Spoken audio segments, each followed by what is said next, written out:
Hi hello ನಮಸ್ಕಾರ, welcome back to Sakshi kitchens and vlogs. ಇದು ಭಾನುವಾರ ಹಾಗೆ ಸೋಮವಾರದ ಲಾಗ್ ಆಗಿರುತ್ತೆ. ಭಾನುವಾರ ಬೆಳಗ್ಗೆ ಇವತ್ತು ಎದ್ಬಿಟ್ಟು ಎಲ್ಲಿ ಹೋಗ್ತಾ ಇದ್ದೀವಿ ಅಂದರೆ, ನಾವು ಇವತ್ತು ರಿಪಬ್ಲಿಕ್ ಡೇ ಇರೋದ್ರಿಂದ ರಿಪಬ್ಲಿಕ್ ಡೇನ ಆಚರಿಸೋದಕ್ಕೆ ಒಂದು ಒಳ್ಳೆಯಾಗಿರುವಂತಹ ಜಾಗಕ್ಕೆ ಇವತ್ತು ಬಂದಿದ್ದೀವಿ. ಯಾವ ಜಾಗ ಅಂದರೆ, ನಾವು ಬಂದಿರೋದು ಇವತ್ತು ಪರೇಡ್ ಮೈದಾನ, ಅಂದರೆ ಮಿಲ್ಟ್ರಿಯನ್ಸ್ ಎಲ್ಲ ಆಚರಿಸ್ತಾರೆ ನೋಡಿ, ಆ ಜಾಗಕ್ಕೆ ಇವತ್ತು ನಾವು ಬಂದಿದ್ದೀವಿ. ನಮಗೆ ಇಲ್ಲಿ ಮಿಲ್ಟ್ರಿಯಲ್ಲಿ ಒಬ್ಬರು ಕೆಲಸ ಮಾಡೋರು ಪರಿಚಯ ಇರೋದ್ರಿಂದ ಅವರಿಗೆ ಪಾಸ್ ಎಲ್ಲ ಕೊಟ್ಟಿರ್ತಾರೆ. ಹಾಗಾಗಿ ಇಲ್ಲಿ ನಮಗೆ ಬರ್ತೀರಾ ಅಂತ ಕೇಳಿದರು. ಸರಿ, ನಾವು ನೋಡಿರಲಿಲ್ವಲ್ಲ ಅಂತೇಳಿ ಬಂದಿದ್ದಾಯಿತು. ಇನ್ನು ಇಲ್ಲೆಲ್ಲ ಮುಗಿಸ್ಕೊಂಡು ಹಾಗೆ ಧ್ವಜಾರೋಹಣ ಎಲ್ಲ ಮುಗಿಸ್ಕೊಂಡು ಆದಮೇಲೆ ಇಲ್ಲಿ ನಮ್ಮ ದೇಶದ ರಾಜ್ಯಪಾಲರು ಇದ್ದಾರಲ್ವ, ಅವರು ಬಂದುಬಿಟ್ಟು ಪರೇಡ್ ಮೈದಾನನ ಒಂದ್ಸರಿ ಏನೋ ನೋಡ್ಕೊಂಡು ಬರ್ತಾರಂತೆ. ಎಲ್ರಿಗೂ ನಮಸ್ಕರಿಸ್ಕೊಂಡು ಗೌರವಿಸ್ಕೊಂಡು ಈ ಥರ ನಮಸ್ಕರಿಸ್ಕೊಂಡು ಅವ್ರು ಬರ್ತಾ ಇರ್ತಾರಂತೆ. ಅದನ್ನು ಸಹ ಇಲ್ಲಿ ನೋಡಿದ್ದಾಯಿತು. ನಾವು ಇದನ್ನೆಲ್ಲ ಟಿ ವಿಯಲ್ಲಿ ಕೂತ್ಕೊಂಡು ನೋಡ್ತಾ ಇರ್ತಿದ್ವಿ. ಇವತ್ತು ಲೈವಲ್ಲಿ ನಾನು ಸಹ ನೋಡ್ತಾ ಇದ್ದೀನಿ, ತುಂಬಾ ಖುಷಿ ಆಯಿತು. ಹಾಗೆ ಜೊತೆಗೆ ಸಿದ್ದರಾಮಯ್ಯನವರು ಸಹ ಬಂದಿದ್ರಂತೆ. ಅವರು ಇಲ್ಲಿ ಮೈದಾನಕ್ಕೇನು ಬಂದಿರಲಿಲ್ಲ, ಅವರಲ್ಲೇ ಕೂತ್ಕೊಂಡು ಧ್ವಜಾರೋಹಣ ಮಾಡಿ ಕಾರ್ಯಕ್ರಮ ಎಲ್ಲ ಮುಗಿಸ್ಕೊಂಡು ಹೋದ್ರಂತೆ. ಅವ್ರನ್ನ ನೋಡೋದಕ್ಕೇನೋ ಆಗಲಿಲ್ಲ ನಮಗೆ. ಇನ್ನು ರಾಜ್ಯಪಾಲದ ಭಾಷಣ ಎಲ್ಲ ಆದಮೇಲೆ ಸಾಂಸ್ಕೃತಿಕ ಕಾರ್ಯಕ್ರಮಗಳೆಲ್ಲ ಇಲ್ಲಿ ಮಾಡ್ತಾರೆ, ಅಂದರೆ ಡ್ಯಾನ್ಸ್ ಅದೆಲ್ಲ ಇರುತ್ತಲ್ವ, ಅದೆಲ್ಲ ಮುಗಿಸ್ಕೊಂಡ್ಮೇಲೆ ಇಲ್ಲಿ ಮಿಲಿಟರಿಯನ್ಸು ಸಹ ಡ್ಯಾನ್ಸ್ ಮಾಡ್ತಾರೆ. ಯಾವ್ಯಾವ ಡಿಪಾರ್ಟ್ಮೆಂಟಲ್ಲೆಲ್ಲ ಇರ್ತಾರೆ ನೋಡಿ, ಅವರೆಲ್ಲ ಇಲ್ಲಿ ಡ್ಯಾನ್ಸ್ ಮಾಡ್ತಾ ಇರ್ತಾರೆ. ಡೈವರ್ಷನ್ ಮಾಡಲು ವೇದಿಕೆಯ ಬಲಭಾಗದಲ್ಲಿ, ಅಂದರೆ ಮಾರ್ಗ ಮಧ್ಯದಲ್ಲಿ ಪೀಸ್ ಬ್ಯಾಕ್ ತಂಡವು ಕಾರ್ಯನಿರ್ವಹಿಸುತ್ತಿರುವುದನ್ನು ನಾವೀಗ ಗಮನಿಸುತ್ತಿದ್ದೇವೆ. ಈಗ ನಿಮ್ಮ ಮುಂದೆ ಹಿರಿಯ ಅಧಿಕಾರಿಗಳ ಆದೇಶದ ಮೇರೆಗೆ ಹೈಜಾಕ್ ಆದ ಬಸ್ ಅನ್ನು ನ್ಯೂಟ್ರಲೈಸ್ ಮಾಡಲು ಬರುತ್ತಿರುವುದು ಗರುಡ ಪಡೆ. ಹಸಿರು ಬಣ್ಣದ ಫ್ಲಾಗ್ ಹೊಂದಿದ ವಾಹನದಲ್ಲಿ ಅಜಾಲ್ಟ್ ಪಾರ್ಟಿ, ನೀಲಿ ಬಣ್ಣದ ಫ್ಲಾಗ್ ನಲ್ಲಿ ಡೈವರ್ಷನ್ ಪಾರ್ಟಿ, ಕೆಂಪು ಬಣ್ಣದ ಫ್ಲಾಗ್ ನಲ್ಲಿ ಸರ್ಚ್ ಪಾರ್ಟಿ, ಹಳದಿ ಬಣ್ಣದ ಫ್ಲಾಗ್ ನಲ್ಲಿ ರಿಸರ್ವ್ ಪಾರ್ಟಿ ಹಾಗೂ ಅವರಿಗೆ ಸಹಾಯವಾಗುತ್ತದೆ. ವೇದಿಕೆಯ ಎಡಭಾಗದಲ್ಲಿ ರೂಟ್ ಬ್ರೇಕರ್ ನಲ್ಲಿ ಹಿಂಬಾಲಿತ ಕಮಾಂಡೋಗಳು ಹೈಜಾಕ್ ಬಸ್ ಅನ್ನ ಮಾರ್ಗವನ್ನ ಬದಲಿಸುವಲ್ಲಿ ಯಶಸ್ವಿಯಾಗಿದ್ದರು. ಅದರೊಂದಿಗೆ ಹೈಜಾಕ್ ಆದ ಬಸ್ ಅನ್ನು 4 ದಿಕ್ಕಿನಿಂದ ಗರುಡ ಪಡೆಯ ಕಮಾಂಡೋಗಳು ದಿಗ್ಬಂಧಿಸುವಲ್ಲಿ ಯಶಸ್ವಿಯಾಗಿದ್ದಾರೆ. ಬಸ್ ಅನ್ನು ನಿಲ್ಲಿಸುತ್ತಿದ್ದಂತೆ ವಿಂಡೋ ಅಸಾಲ್ಟ್ ಮಾಡುತ್ತಿದ್ದ ಅರ್ಜುನ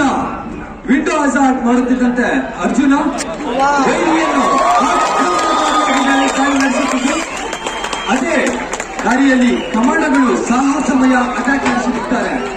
ವೈರಿಯನ್ನು ಊಹಿಸಲು ಆಗದ ರೀತಿಯಲ್ಲಿ ಅಟ್ಯಾಕ್ ನಡೆಸುತ್ತಿರುವ ಅರ್ಜುನ ಡಚ್ ಶೆಫರ್ಡ್ ಬ್ರೀಡ್ ನ ಡಾಗ್ ಆಗಿದ್ದು, ಅಸಾಲ್ಟ್, ಎಕ್ಸ್ಪ್ಲೋಸಿವ್ ಸ್ನೀಪಿಂಗ್, ಟ್ರ್ಯಾಕಿಂಗ್ ಮೂರರಲ್ಲಿಯೂ ಸಿಆರ್ಪಿಎಫ್ ಟ್ರೈನಿಂಗ್ ಸೆಂಟರ್ ನಲ್ಲಿ ತರಬೇತಿ ಪಡೆದ ಡಾಗ್ ಇದಾಗಿದ್ದು, ಸುಮಾರು 224 pounds per square inch biting capacity ಹೊಂದಿದ ಡಾಗ್ ಇದಾಗಿದೆ. ಬಸ್ನ ಚಾಲಕನನ್ನು ಇಳಿಸುತ್ತಿದ್ದಂತೆ ಕಮಾಂಡೋಗಳು ಆಯುಧದ ಸುಪರ್ದಿಗೆ ಪಡೆಯುತ್ತಿರುವುದನ್ನು ನಾವು ನೋಡುತ್ತಿದ್ದೇವೆ. ಹಾಗೂ ಯಾವುದೇ ಸಂಶಯಾಸ್ಪದ ವ್ಯಕ್ತಿಯ ಕೈ ಕಾಲುಗಳಿಗೆ ಅವನು ಸ್ವಲ್ಪವೂ ಕದಲದಂತೆ ಹ್ಯಾಂಡ್ ಕಫ್ ಅನ್ನ ಹಾಕಿ ತಮ್ಮ ಆಯುಧದ ಸುಪರ್ದಿನಲ್ಲಿ ಇಟ್ಟುಕೊಳ್ಳುತ್ತಿರುವ ದೃಶ್ಯವನ್ನ ನಾವು ನೋಡುತ್ತಿದ್ದೇವೆ.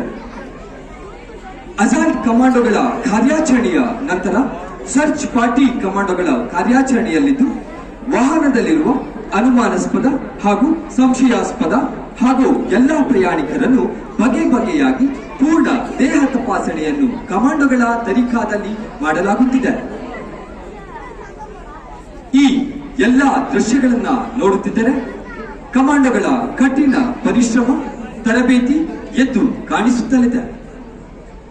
ಕಾರ್ಯಾಚರಣೆಯ ಮುಂದಿನ ಹಂತವಾಗಿ ಟಾಸ್ಕ್ ಫೋರ್ಸ್ ಕಮಾಂಡರ್ನ ಆದೇಶದ ಮೇರೆಗೆ ಸಿಐಇಡಿ ತಂಡವು ಘಟನಾ ಸ್ಥಳಕ್ಕೆ ಆಗಮಿಸುತ್ತಿದೆ.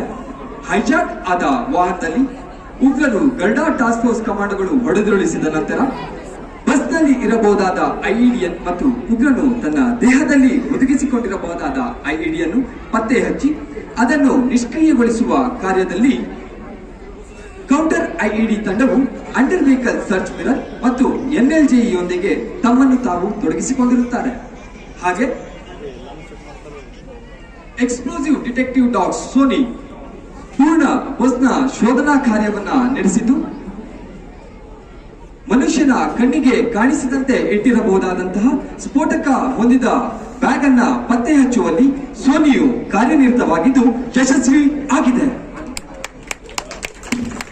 ಕಾರ್ಯಾಚರಣೆಯ ಮುಂದಿನ ಹಂತವಾಗಿ ಆರ್ಎಸ್ಪಿ ಕಮಾಂಡೋ ಸ್ಥಳದಲ್ಲಿದ್ದು ಬಾಂಬ್ ಸೂಟ್ ಅನ್ನ ಧರಿಸಿದ್ದು.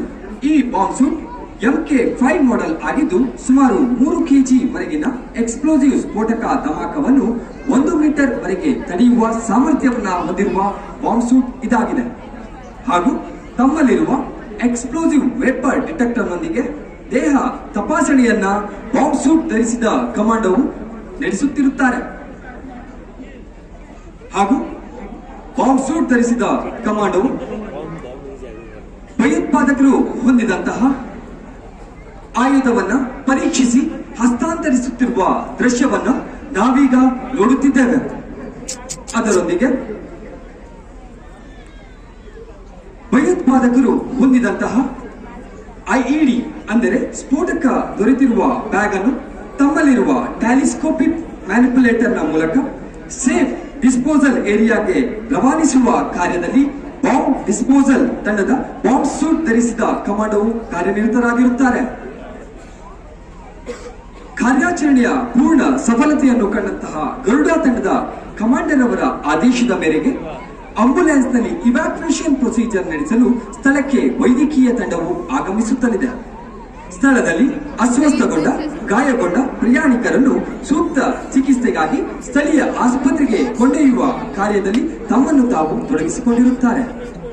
ಹಾಗೂ ನಿಮ್ಮ ಮುಂದೆ ನೋಡುತ್ತಿರುವಂತೆ ಹೈಜಾಕ್ ಆದ ಬಸ್ ಅನ್ನು ಸರ್ವಲೈನ್ಸ್ ಮಾನಿಟರಿಂಗ್ ಮ್ಯಾಪಿಂಗ್ ಮಾಡಿ ಸಂಪೂರ್ಣ ಕಣ್ಗಾವಲಿನಲ್ಲಿ ಇರಿಸಿಕೊಳ್ಳಲು ದೇಶದಲ್ಲೇ ಪ್ರಥಮ ಬಾರಿಗೆ director general of civil aviation ದಿಂದ ಅನುಮೋದನೆ ಪಡೆದ Karnataka state police remote pilot training institute ಬೆಂಗಳೂರಿನಲ್ಲಿ ತರಬೇತಿ ಪಡೆದ ಜಿಲ್ಲಾ ಡ್ರೋನ್ ತಂಡವು ಕಾರ್ಯಾಚರಣೆಯಲ್ಲಿದ್ದು ಡ್ರೋನ್ ಸಹಾಯದಿಂದ ದೊರೆತ ಸಂಪೂರ್ಣ ಚಿತ್ರಣದ ಮಾಹಿತಿಯನ್ನು ಗರುಡ ಅಸಾಲ್ಟ್ ಕಮಾಂಡರ್ ಅವರಿಗೆ ನೀಡುವುದರೊಂದಿಗೆ ಈ ಒಂದು ಕಾರ್ಯಾಚರಣೆಯ ಪೂರ್ಣ ಸಫಲತೆಗೆ ತಮ್ಮನ್ನು ತಾವು ತೊಡಗಿಸಿಕೊಂಡಿರುತ್ತಾರೆ.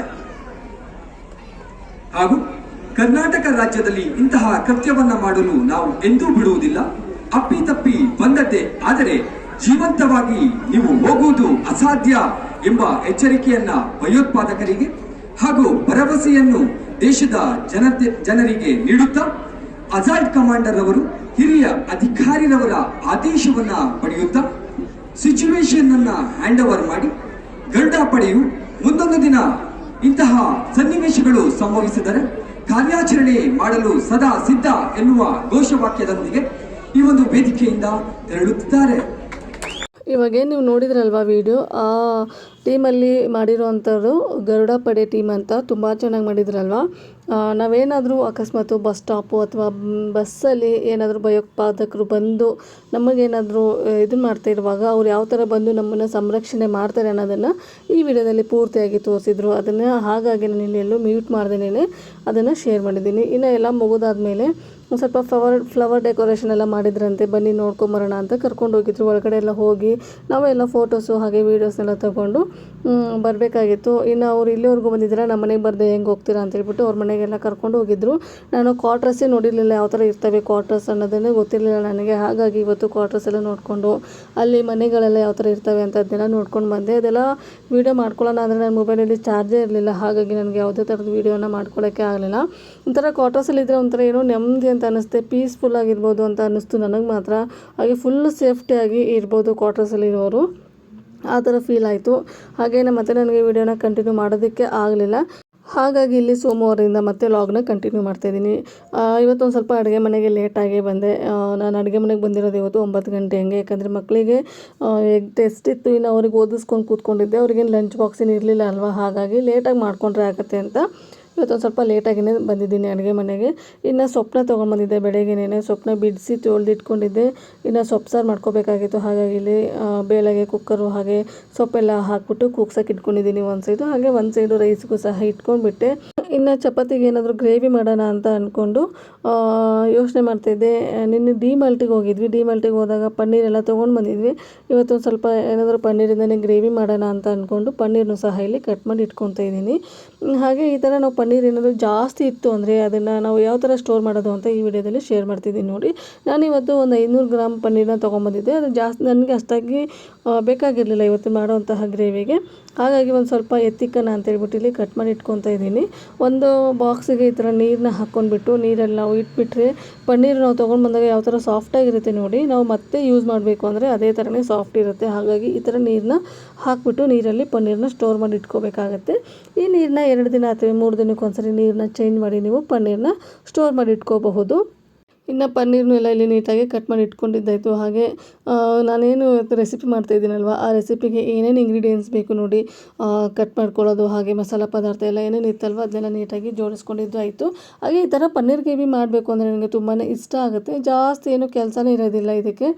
ಒಂದು ಟೊಮೆಟೊ ಹಾಗೆ ಈರುಳ್ಳಿ, ಒಂದು ಸ್ವಲ್ಪ ಮಸಾಲೆ ಪದಾರ್ಥಗಳಿದ್ದರೆ ಪನ್ನೀರ್ ಗ್ರೇವಿನ ಆರಾಮಾಗಿ ರೆಡಿ ಮಾಡ್ಕೊಂಡ್ಬಿಡ್ಬೋದು.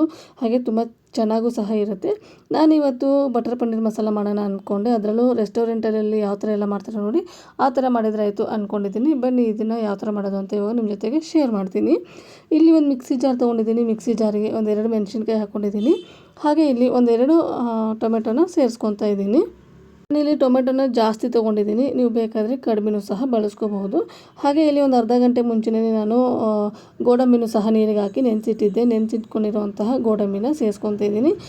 ಹಾಗೆ ಇಲ್ಲಿ ಜೊತೆಗೆ ಕೊತ್ತಂಬರಿ ಸೊಪ್ಪಿನ ಕಡ್ಡಿ ಬರುತ್ತಲ್ವ, ಕಡ್ಡಿ ಮಾತ್ರ ಸೇರಿಸ್ಕೊಂಡಿದ್ದೀನಿ. ನಾನಿಲ್ಲಿ ಕೊತ್ತಂಬರಿ ಸೊಪ್ಪೇನು ಸೇರಿಸ್ಕೊಂಡಿಲ್ಲ. ಇದನ್ನು ಪೂರ್ತಿಯಾಗಿ ನುಣ್ಣಗೆ ರುಬ್ಕೊಂಡು ತೊಗೊಂಬರ್ಬೇಕಾಗತ್ತೆ. ಇನ್ನು ಅದಾದ ನಂತರ ಇಲ್ಲಿ ಸ್ಟವ್ ಆನ್ ಮಾಡಿ ಒಂದು ಪ್ಯಾನ್ ಇಟ್ಕೊಂಡಿದ್ದೀನಿ. ಪ್ಯಾನ್ಗೆ 1 ಸ್ಪೂನ್ ಆಗುವಷ್ಟು ಬೆಣ್ಣೆನ ಸೇರಿಸ್ಕೊತಾ ಇದ್ದೀನಿ. ಇಲ್ಲಿ ಬೆಣ್ಣೆನ ಹಾಕ್ಕೊಳ್ಳೇಬೇಕಾಗತ್ತೆ, ಯಾಕಂದರೆ ನಾವಿಲ್ಲಿ ಬಟರ್ ಪನ್ನೀರ್ ಮಸಾಲ ಮಾಡ್ತಾ ಇರೋದ್ರಿಂದ ಬೆಣ್ಣೆ ಇರಲೇಬೇಕು. ಇನ್ನು ಇಲ್ಲಿ ಪನ್ನೀರನ್ನ ಹಾಕ್ಕೊಂಡು ನೀಟಾಗಿ ಹುರ್ಕೋಬೇಕಾಗತ್ತೆ. ಅಂದರೆ ಒಂದು ಸ್ವಲ್ಪ ಗೋಲ್ಡನ್ ಕಲರ್ ಆಗಬೇಕು. ನಾವು ಹಾಕಿರುವಂತಹ ಪನ್ನೀರ್ ಇದೆ ಅಲ್ವಾ, ಒಂಚೂರು ಕಲರ್ ಚೇಂಜ್ ಆಗಬೇಕು, ಅಲ್ಲಿವರೆಗೂ ನೀಟಾಗಿ ಫ್ರೈ ಮಾಡ್ಕೋಬೇಕಾಗತ್ತೆ. ನೀವು ನೋಡ್ತಾ ಇದ್ದೀರಲ್ವ, ಈ ಥರ ಆದರೆ ಸಾಕಾಗುತ್ತೆ. ಇನ್ನು ಇದಕ್ಕೆ ಒಂದು ಸ್ವಲ್ಪ ಅರಿಶಿನ ಪುಡಿ ಹಾಗೆ ರುಚಿಗೆ ತಕ್ಕಷ್ಟು ಉಪ್ಪನ್ನ ಸೇರಿಸ್ಕೊತಾ ಇದ್ದೀನಿ.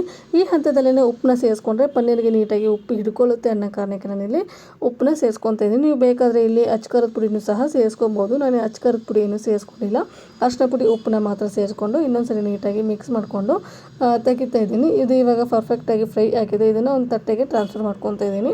ಮತ್ತು ಅದೇ ಪ್ಯಾನಿಗೆ ಇಲ್ಲಿ ಒಂದು ಸ್ವಲ್ಪ ಎಣ್ಣೆ ಹಾಗೆ ಒಂದು ಸ್ವಲ್ಪ ಬೆಣ್ಣೆನ ಹಾಕ್ಕೊತಾ ಇದ್ದೀನಿ. ಯಾಕಂದರೆ ಇಲ್ಲಿ ಪನ್ನೀರನ್ನ ನಾವು ಬೆಣ್ಣೆಯಲ್ಲಿ ಹುರ್ಕೊಂಡಿರೋದ್ರಿಂದ ಒಂಚೂರು ಎಣ್ಣೆನ ಹಾಕ್ಕೊತಾ ಇದ್ದೀನಿ.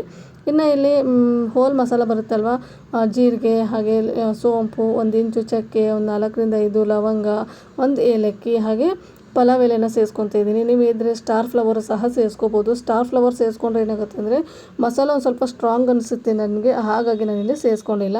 ಇನ್ನು ಹಾಕ್ಕೊಂಡಿರೋಂತಹ ಡ್ರೈ ಮಸಾಲನೆಲ್ಲ ನೀಟಾಗಿ ಫ್ರೈ ಮಾಡಿಕೊಂಡು ಒಂದು ದೊಡ್ಡ ಗಾತ್ರದ ಈರುಳ್ಳಿನ ಚಿಕ್ಕದಾಗಿ ಕಟ್ ಮಾಡಿಕೊಂಡು ಸೇರಿಸ್ಕೊಂಡಿದ್ದೀನಿ. ಅದನ್ನು ಸಹ ನೀಟಾಗಿ ಫ್ರೈ ಮಾಡ್ಕೋಬೇಕಾಗತ್ತೆ. 1-2 ನಿಮಿಷ ಈರುಳ್ಳಿನ ಫ್ರೈ ಮಾಡ್ಕೊಂಡು ಇಲ್ಲಿ 1 ಸ್ಪೂನ್ ಆಗುವಷ್ಟು ಶುಂಠಿ ಬೆಳ್ಳುಳ್ಳಿ ಪೇಸ್ಟ್ನು ಸಹ ಸೇರಿಸ್ಕೋಬೇಕಾಗತ್ತೆ. ಶುಂಠಿ ಬೆಳ್ಳುಳ್ಳಿಯಲ್ಲಿರುವಂತಹ ಹಸಿ ವಾಸನೆ ಎಲ್ಲ ಹೋಗಬೇಕು, ಅಲ್ಲಿವರೆಗೂ ನೀಟಾಗಿ ಇದನ್ನು ಫ್ರೈ ಮಾಡ್ಕೊಳ್ಳಿ. ನೀಟಾಗಿ ಇದನ್ನ ಫ್ರೈ ಮಾಡ್ಕೊಂಡ್ಮೇಲೆ ನಾವೇನು ರುಬ್ಬಿಟ್ಕೊಂಡಿದ್ವಿ ನೋಡಿ ಟೊಮೆಟೊದು, ಆ ಪೇಸ್ಟ್ನ ಇದಕ್ಕೆ ಸೇರಿಸ್ಕೋಬೇಕಾಗತ್ತೆ. ಅದನ್ನು ಸಹ ನೀಟಾಗಿ ಸೇರಿಸ್ಕೊಂಡು ಫ್ರೈ ಮಾಡ್ಕೋಬೇಕಾಗತ್ತೆ. ನಾವಿಲ್ಲಿ ಯಾವುದೇ ಮಸಾಲನ ಹುರಿದು ಬಿಟ್ಟು ರುಬ್ಬಿಲ್ಲ ಅಲ್ವಾ, ಹಾಗಾಗಿ ಮೊದಲಿಗೆ ಇದನ್ನು ಹಸಿ ವಾಸನೆ ಹೋಗೋವರೆಗೂ ಇಲ್ಲಿ ಫ್ರೈ ಮಾಡ್ಕೋಬೇಕಾಗತ್ತೆ. ಇನ್ನು ಇದ್ರ ಜೊತೆಗೆ ಇಲ್ಲಿ ಹೋಲ್ ಸ್ಪೈಸಸ್ನ ಹಾಕ್ಕೊಂಡ್ರೆ ಅದು ಸಹ ನೀಟಾಗಿ ಫ್ರೈ ಆಗುತ್ತೆ ಅಂತ ಹೇಳ್ಬಿಟ್ಟು ಇಲ್ಲಿ ಇವಾಗ ಇದಕ್ಕೆ ಹೋಲ್ ಸ್ಪೈಸಸ್ನ ಸೇರಿಸ್ಕೊತಾ ಇದ್ದೀನಿ. ಖಾರಕ್ಕೆ ನಾನು ಇಲ್ಲಿ ಅಚ್ಕಾರದ ಪುಡಿನ ಸೇರಿಸ್ಕೊತಾ ಇದ್ದೀನಿ. ಇಲ್ಲಿ 2 ಮೆಣಸಿನ್ಕಾಯಿ ಬಳಸಿರೋದ್ರಿಂದ ಅಚ್ಕಾರದ ಪುಡಿನ ಸ್ವಲ್ಪನೇ ಬಳಸ್ಕೊತಾ ಇದ್ದೀನಿ. ಅದಾದ ನಂತರ ಒಂದು ಅರ್ಧ ಸ್ಪೂನ್ ಆಗುವಷ್ಟು ಧನಿಯಾ ಪುಡಿ, ಒಂದು ಅರ್ಧ ಸ್ಪೂನ್ ಆಗುವಷ್ಟು ಜೀರಿಗೆ ಪುಡಿ, ಒಂದು ಅರ್ಧ ಸ್ಪೂನ್ ಆಗುವಷ್ಟು ಗರಂ ಮಸಾಲ, ಹಾಗೆ ಒಂದು 1/4 ಸ್ಪೂನ್ ಆಗುವಷ್ಟು ಅರಿಶಿನ ಪುಡಿನ ಸೇರಿಸ್ಕೊತಾ ಇದ್ದೀನಿ. ಇದನ್ನೆಲ್ಲ ಸೇರಿಸ್ಕೊಂಡು ನೀಟಾಗಿ ಇದನ್ನು ಮಿಕ್ಸ್ ಮಾಡ್ಕೊಳ್ಳೋಣ, ಫ್ರೈ ಮಾಡ್ಕೋಬೇಕಾಗತ್ತೆ. ಇದರಲ್ಲಿರುವಂತಹ ಎಣ್ಣೆ ಅಂಶ ಎಲ್ಲ ಪೂರ್ತಿಯಾಗಿ ಬಿಟ್ಕೊತಾ ಬರಬೇಕು, ಅಲ್ಲಿವರೆಗೂ ಇದನ್ನು ನೀಟಾಗಿ ಫ್ರೈ ಮಾಡ್ಕೋಬೇಕಾಗತ್ತೆ. ಹಾಗಂತ ಎಲ್ಲೂ ಸೀದಿಸೋಕೆ ಹೋಗ್ಬೇಡಿ. ನಾವು ಹಾಕಿರುವಂತಹ ಮಸಾಲೆ ಸೀದೋಗ್ಬಿಟ್ರೆ ನಾವು ಮಾಡುವಂತಹ ಬಟರ್ ಪನ್ನೀರ್ ಮಸಾಲೆ ಏನಿದೆ ಅಲ್ವಾ, ಅದು ಅಷ್ಟಾಗಿ ರುಚಿ ಕೊಡೋದಿಲ್ಲ. ಹಾಗಾಗಿ ಇವಾಗ ನೋಡಿ ಇದು ನೀಟಾಗಿ ಫ್ರೈ ಆಗಿದೆ, ಹಾಗೆ ಸೈಡಲ್ಲೆಲ್ಲ ಎಣ್ಣೆ ಬಿಟ್ಕೊಂಡ್ಬರ್ತಾ ಇದೆ. ಇದಕ್ಕೆ ಇವಾಗ ನೀರನ್ನ ಸೇರಿಸ್ಕೊತಾ ಇದ್ದೀನಿ. ನಾವೇನೇನು ಟೊಮೆಟೊ ಎಲ್ಲ ರುಬ್ಕೊಂಡಿದ್ದೀವಲ್ಲ, ಅದೇ ಜಾರಿಗೆ ಒಂದು ಅರ್ಧ ಗ್ಲಾಸ್ ನೀರಾಗುವಷ್ಟನ್ನ ಸೇರಿಸ್ಕೊತಾ ಇದ್ದೀನಿ. ಹಾಕ್ಬಿಟ್ಟು ಸೇರಿಸ್ಕೊತಾ ಇದ್ದೀನಿ. ನೀಟಾಗಿ ಇದನ್ನು ಇವಾಗ ಮಿಕ್ಸ್ ಮಾಡಿಕೊಂಡು ಮತ್ತೆ ಒಂದ್ಸರಿ ಇದನ್ನು ಕುದಿಸ್ಕೋಬೇಕಾಗತ್ತೆ. ಇದು ಕುದಿಯೋಂತಹ ಟೈಮಲ್ಲೇ ಇನ್ನೊಂದು ಸ್ವಲ್ಪ ಉಪ್ಪನ್ನು ಸಹ ಸೇರಿಸ್ಕೊತಾ ಇದ್ದೀನಿ. ಇದಕ್ಕೆ ಇಲ್ಲಿ ಪನ್ನೀರ್ನ ರೋಸ್ಟ್ ಮಾಡುವಾಗ ಉಪ್ಪನ್ನು ಸಹ ಹಾಕಿರ್ತೀವಿ. ಈ ಹಂತದಲ್ಲಿ ನಾವು ರುಚಿಗೆ ಎಷ್ಟು ಬೇಕೋ ಅಷ್ಟು ಮಾತ್ರ ನೋಡಿಬಿಟ್ಟು ಉಪ್ಪನ್ನ ಸೇರಿಸ್ಕೋಬೇಕಾಗತ್ತೆ. ಇನ್ನು ಇದು ಒಂದು ಕುದಿ ಬಂದಾದ ನಂತರ ಇದಕ್ಕೆ ಪನ್ನೀರ್ನ ಸೇರಿಸ್ಕೊತಾ ಇದ್ದೀನಿ. ಇಲ್ಲಿ ಹುರಿದಿಟ್ಕೊಂಡಿರುವಂತಹ ಪನ್ನೀರನ್ನ ಈ ಟೈಮಲ್ಲೇ ಸೇರಿಸ್ಕೊಂಡ್ಬಿಟ್ರೆ ನಾವು ಹಾಕಿರುವಂತಹ ಮಸಾಲೆ ಎಲ್ಲ ನೀಟಾಗಿ ಪನ್ನೀರ್ಗೂ ಸಹ ಇಟ್ಕೊಳ್ಳುತ್ತೆ. ಆವಾಗ ಪನ್ನೀರನ್ನ ತಿನ್ನುವಾಗ ಎಲ್ಲೂ ಒಂದು ಸಪ್ಪೆ ಅಂತ ಅನಿಸಲ್ಲ. ಹಾಗಾಗಿ ಈ ಟೈಮಲ್ಲೇ ನಾನು ಇದಕ್ಕೆ ಪನ್ನೀರನ್ನ ಸೇರಿಸ್ಕೊತಾ ಇದ್ದೀನಿ. ಪನ್ನೀರನ್ನ ಸೇರಿಸ್ಕೊಂಡು ನೀಟಾಗಿ ಇದನ್ನು ಮಿಕ್ಸ್ ಮಾಡ್ಕೋಬೇಕಾಗುತ್ತೆ. ಈ ಬಟರ್ ಪನ್ನೀರ್ ಮಸಾಲ ಒಂದು ಸ್ವಲ್ಪ ಗ್ರೇವಿ ಅನ್ನೋದು ತಿಕ್ಕಾಗಿರಬೇಕು, ಆವಾಗ ತಿನ್ನೋದಕ್ಕೆ ತುಂಬ ಚೆನ್ನಾಗಿರುತ್ತೆ. ಹಾಗಾಗಿ ಇನ್ನು ಇಲ್ಲಿ ಪನ್ನೀರ್ನೆಲ್ಲ ಸೇರಿಸ್ಕೊಂಡು ನೀಟಾಗಿ ಮಿಕ್ಸ್ ಮಾಡಿಕೊಂಡು ಒಂದು 2-3 ನಿಮಿಷ ಇದನ್ನು ಬೇಯೋದಕ್ಕೆ ಬಿಟ್ಬಿಡ್ಬೇಕಾಗುತ್ತೆ. ಲಿಡ್ನ ಕ್ಲೋಸ್ ಮಾಡಿ ಒಂದು 2-3 ನಿಮಿಷ ಇದನ್ನು ಬೇಯೋದಕ್ಕೆ ಬಿಡ್ತಾ ಇದ್ದೀನಿ. ಇನ್ನು ಇಲ್ಲಿ ಲಿಡ್ನ ಓಪನ್ ಮಾಡಿ ತೋರಿಸ್ತಿದ್ದೀನಿ ನೋಡಿ, ಪನ್ನೀರ್ ಬಟರ್ ಮಸಾಲ ಯಾವ ಥರ ರೆಡಿಯಾಗಿದೆ ಅಂತ ಹೇಳ್ಬಿಟ್ಟು. ಇನ್ನು ಸೈಡಲ್ಲೆಲ್ಲ ಎಣ್ಣೆ ಬಿಟ್ಕೊಂಬರ್ತಾ ಇದೆ. ಇನ್ನು ಇದಕ್ಕೆ ಒಂದು ಅರ್ಧ ಸ್ಪೂನ್ ಆಗುವಷ್ಟು ಸಕ್ಕರೆನ ಸೇರಿಸ್ಕೋಬೇಕಾಗುತ್ತೆ. ಸಕ್ಕರೆನ ಸೇರಿಸಿದ್ರೇ ರುಚಿ ಒಂದು ಸ್ವಲ್ಪ ತುಂಬ ಚೆನ್ನಾಗಾಗುತ್ತೆ. ಹಾಗಂತ ಜಾಸ್ತಿನೂ ಸೇರಿಸ್ಕೊಳಕ್ಕೆ ಹೋಗಬೇಡಿ. ಒಂದು ಅರ್ಧ ಸ್ಪೂನ್ ಆಗುವಷ್ಟು ಸಕ್ಕರೆನ ಸೇರಿಸ್ಕೋಬೇಕಾಗುತ್ತೆ. ಇನ್ನು ಅರ್ಧ ಸ್ಪೂನ್ ಸಕ್ಕರೆನ ಸೇರಿಸ್ಕೊಂಡು ಇಲ್ಲಿ ನೀಟಾಗಿ ಮಿಕ್ಸ್ ಮಾಡ್ಕೊತಾ ಇದ್ದೀನಿ. ಇನ್ನು ಲಾಸ್ಟಲ್ಲಿ ಇದಕ್ಕೆ ರೋಸ್ಟ್ ಮಾಡಿರುವಂತಹ ಕಸ್ತೂರಿ ಮೆಂತ್ಯನ ಒಂದು ಸ್ವಲ್ಪ ಕ್ರಷ್ ಮಾಡಿ ಸೇರಿಸ್ಕೊತಾ ಇದ್ದೀನಿ. ಒಂದ್ಸರಿ ಕಸ್ತೂರಿ ಮೆಂತ್ಯನೂ ಸಹ ಸೇರಿಸ್ಕೊಂಡು ಮಿಕ್ಸ್ ಮಾಡ್ಕೋಬೇಕಾಗುತ್ತೆ. ಇನ್ನು ಲಾಸ್ಟಲ್ಲಿ ಇದಕ್ಕೆ ಫ್ರೆಶ್ ಕ್ರೀಮ್ನ ಸೇರಿಸ್ಕೋಬೇಕಾಗುತ್ತೆ. ನಿಮ್ಮ ಹತ್ರ ಏನಾದರೂ ಫ್ರೆಶ್ ಕ್ರೀಮ್ ಇಲ್ಲ ಅಂದರೆ ಹಾಲಿನ ಕೆನೆ ಇರುತ್ತಲ್ವ, ಹಾಲಿನ ಕೆನೆನ ಒಂದು ಸ್ವಲ್ಪ ಬೀಟ್ ಮಾಡಿಕೊಂಡು ಸೇರಿಸ್ಕೊಳ್ಳಿ, ಅದು ಸಹ ಸೇಮ್ ಟೇಸ್ಟೇ ಕೊಡುತ್ತೆ. ಇನ್ನು ಇಲ್ಲಿ ಫ್ರೆಶ್ ಕ್ರೀಮ್ನ ಸಹ ಹಾಕ್ಕೊಂಡು ನೀಟಾಗಿ ಮಿಕ್ಸ್ ಮಾಡಿಕೊಂಡು ಒಂದು ಸ್ವಲ್ಪ ಮೇಲ್ಗಡೆ ಬೆಣ್ಣೆನ ಹಾಕ್ತಾಯಿದ್ದೀನಿ. ಬೆಣ್ಣೆ ಹಾಕೋದು ಆಪ್ಷನಲ್ಲು, ಇಷ್ಟ ಇದ್ದರೆ ಹಾಕೋಬೋದು, ಇಲ್ಲಾಂದರೆ ಸ್ಕಿಪ್ ಮಾಡ್ಕೊಳ್ಳಿ. ಮೇಲ್ಗಡೆ ಒಂದು ಸ್ವಲ್ಪ ಬೆಣ್ಣೆ ಇದ್ದರೆ ತಿನ್ನೋದಕ್ಕೂ ಸಹ ಚೆನ್ನಾಗಿರುತ್ತೆ, ಹಾಗೆ ನೋಡೋದಕ್ಕೂ ಸಹ ಚೆನ್ನಾಗಿರುತ್ತೆ ಅಂತ ಹೇಳಿ ನೋಡಿ. ಇಷ್ಟ ಆದರೆ ರೆಡಿ ಆಯಿತು ಸಖತ್ ಟೇಸ್ಟಿಯಾಗಿರುವಂತಹ restaurant style butter paneer masala. Super ಟೇಸ್ಟಿಯಾಗಿರುತ್ತೆ. ಚಪಾತಿಗೆ ಮಾತ್ರ ಹೇಳಿ ಮಾಡಿಸಿರುವಂತಹ ಗ್ರೇವಿ ಅಂತಲೇ ಹೇಳ್ಬೋದು. ತುಂಬಾ ಇಷ್ಟಪಟ್ಟು ತಿಂತಾರೆ. ಒಂದ್ಸರಿ ಏನಾದರೂ ನೀವು ಮನೆಯಲ್ಲಿ ಈ ರೆಸಿಪಿನ ಮಾಡಿಬಿಟ್ಟು ಟೇಸ್ಟ್ ಮಾಡಿ ನನಗೆ ಕಾಮೆಂಟ್ ಮಾಡಿ. ಇನ್ನು ಇಲ್ಲಿ ಅದೆಲ್ಲ ಆದ ನಂತರ ಬೇಳೆನೂ ಸಹ ಕೂಗ್ಸಿಟ್ಟಿದ್ದೀನಿ ನೋಡಿ ಸಾಂಬಾರು ಮಾಡೋದಕ್ಕೆ. ಇಲ್ಲಿ ಸಾಂಬಾರನ್ನು ಸಹ ರೆಡಿ ಮಾಡ್ಕೊತಾ ಇದ್ದೀನಿ. ಇನ್ನು ಬೇಳೆ ಎಲ್ಲ ಕೂಗಿಸಿದೆ ನೋಡಿ, ಗ್ಯಾಸ್ ಎಲ್ಲ ಗಲೀಜಾಗಿಬಿಟ್ಟಿತ್ತು. ಹಾಗಾಗಿ ಇನ್ನು ಎಲ್ಲ ಅಡುಗೆ ಆದಮೇಲೆ ಒಂದು ಸ್ವಲ್ಪ ಗ್ಯಾಸ್ ಎಲ್ಲ ಕ್ಲೀನ್ ಮಾಡ್ಕೊಳ್ಳೋದಿತ್ತು, ಅದನ್ನು ಸಹ ಇಲ್ಲಿ ಮಾಡ್ಕೊತಾ ಇದ್ದೀನಿ. ಈ ಥರ ಅವಾಗಲೇ ಮಾಡ್ಕೊಂಬಿಟ್ರೆ ಅಡುಗೆ ಮನೆ ಅನ್ನೋದು ತುಂಬಾ ಕ್ಲೀನಾಗಿರುತ್ತೆ. ಇನ್ನು ಏನಾದರೂ ಸಡನ್ನಾಗಿ ಏನಾದರೂ ನನಗೆ ರೆಸಿಪಿ ಏನಾದರೂ ತಲೆಯಲ್ಲಿ ಬಂತು ಅಂದರೆ ಅದನ್ನೇನೋ ಶೂಟ್ ಮಾಡ್ಕೋಬೇಕು ಅಂದರೆ ಅಂಥ ಟೈಮಲ್ಲೆಲ್ಲ ನನಗೆ ಗ್ಯಾಸ್ ಕ್ಲೀನ್ ಮಾಡ್ಕೊಂಡು ಕೂತ್ಕೊಳ್ಳೋದಕ್ಕೆ ಆಗೋದಿಲ್ಲ. ಹಾಗಾಗಿ ನಾನು ಹಿಂದೆಯಿಂದನೇ ಎಲ್ಲ ಅಡುಗೆ ಆದ ನಂತರ ನೀಟಾಗಿ ಗ್ಯಾಸ್ನೆಲ್ಲ ಕ್ಲೀನ್ ಮಾಡ್ಕೊಂಡ್ಬಿಡ್ತೀನಿ. ಇನ್ನು ಗ್ಲಾಸ್ ಎಲ್ಲ ಕ್ಲೀನ್ ಮಾಡಿಕೊಂಡು ಅಡುಗೆ ಮನೆಯೆಲ್ಲ ಕ್ಲೀನ್ ಮಾಡ್ಕೋಬೇಕಾಗಿತ್ತು. ಆ ಕೆಲಸನೂ ಮುಗಿಸ್ಕೊತಾ ಇದ್ದೀನಿ. ಇನ್ನು ಅದೆಲ್ಲ ಮುಗಿಸ್ಕೊಂಡು ನಿನ್ನೆ ಡಿಮಾರ್ಟಿಗೆ ಹೋಗಿ ಗ್ರಾಸರೀಸ್ ಎಲ್ಲ ತೊಗೊಂಡು ಬಂದಿದ್ದೆ ನೋಡಿ, ಅದನ್ನೇನು ತೆಗೆದಿರಲಿಲ್ಲ. ಹಾಗಾಗಿ ಆ ಕೆಲಸನೂ ಸಹ ಮುಗಿಸ್ಕೋಬೇಕು. ಇನ್ನು ಇವತ್ತಿನ ವ್ಲಾಗ್ನ ಇಲ್ಲಿಗೆ ಎಂಡ್ ಮಾಡ್ತಾಯಿದ್ದೀನಿ. ನಾನು ಮಾಡಿರುವಂತಹ ವ್ಲಾಗು, ನಾನು ಮಾಡಿರುವಂತಹ ರೆಸಿಪಿ ನಿಮಗೆ ಯಾವ ಥರ ಅನ್ನಿಸ್ತು ಅಂತ ಪ್ಲೀಸ್ ಕಾಮೆಂಟ್ ಸೆಕ್ಷನಲ್ಲಿ ಕಾಮೆಂಟ್ ಮಾಡಿ ತಿಳಿಸಿ. ಹಾಗೆ ಇನ್ನೂ ಯಾರು ನನ್ನ ಚಾನಲ್ನ ಸಬ್ಸ್ಕ್ರೈಬ್ ಮಾಡಿಲ್ಲ ಪ್ಲೀಸ್ ಸಬ್ಸ್ಕ್ರೈಬ್ ಮಾಡ್ಕೊಂಡು ನೋಡಿ. ನಿಮ್ಮದೊಂದು ಸಬ್ಸ್ಕ್ರೈಬ್ ನನಗೆ ತುಂಬಾ ಇಂಪಾರ್ಟೆಂಟ್ ಆಗುತ್ತೆ. ಹಾಗೆ ನಿಮ್ಮ ಫ್ಯಾಮಿಲಿ ಆ್ಯಂಡ್ ಫ್ರೆಂಡ್ಸಿಗೂ ಸಹ ಈ ವಿಡಿಯೋನ ಶೇರ್ ಮಾಡಿ. Thank you.